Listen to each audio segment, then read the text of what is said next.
Sveiki mano Facebooko draugai. Žinote, kad aš turiu aistrą žvaigždėm, astrologijai, rašau savo puslapį ir stebiu visatos įvykius, kodėl mūsų gyvenimuose vyksta būtent tai, o ne kitaip, ir kokios yra to priežastys, kaip mes patys susiję, kaip mes patys galim kurti savo likimus kartu su visata. O visata turi žmonijai ir nuostabų planą ir dabar iš tiesų, kuris buvo užtemimas 20 kovo, buvo paskutiniam žuvų laipsnį, tai rodė pabaigą vienų senų dalykų ir naują pradžią. Iš tiesų naują pradžią susijusią su žmonijos svajonių, meilės kūrimu ir vienintelio, ko iš tiesų iš mūsų reikia, tai atverti mums širdis. Va.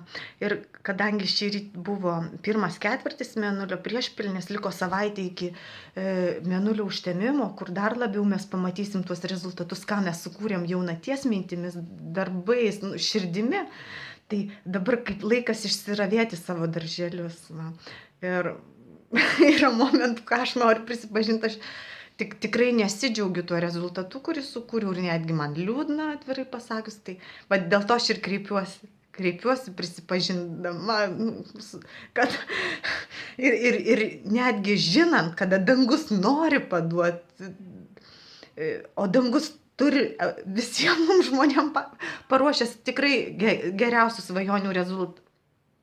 Svajonių realybė iš tiesų, meilės realybė, kūrybos, vienintelio, ko reikia iš mūsų, tai būti mums irgi ta žmonių nauja versija, gyvenančiais iš širdies, ne vien tik iš proto, tai ta prasme, kad būtų apjungta ir širdis, ir protas. Tai va, noriu pasakyti, atverkite širdį savo. Aš savo to linkiu ir jums to linkiu. Dabar yra pats laikas ir per pilnatį matysim savo rezultatus. Tai, žodžiu, linkiu daug meilės. Ačiū, kad žiūrėjot.